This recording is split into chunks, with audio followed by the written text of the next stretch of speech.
Welcome to Read Along Kids! Hey there, Read Along Kids. Welcome back to another amazing adventure.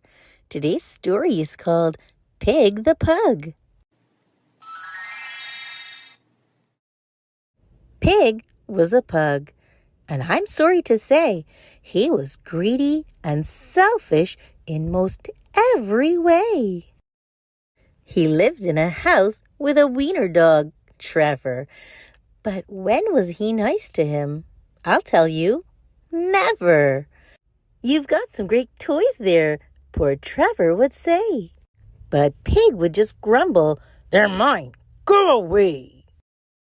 But it might be more fun, Trevor said to Pig, if we both played together. Well, Pig flipped his wig. "No, they're mine. Didn't you hear? Only mine. You keep your paws off them. They're mine, mine, mine. I know what your game is. You want me to share. But I'll never do that. I won't, I swear." And with that, he proceeded to gather his stuff and make a big pile with a huff and a puff. And once he had gathered them up in a pile, he howled from the top with a satisfied smile. "There!" shouted Pig. "Now you won't get my loot. It's mine, mine, mine, mine. So why don't you scoot?" But just at that moment, poor Trevor did see the pile was wobbling. "Oh, dear me! Watch out there!" good Trevor did cry.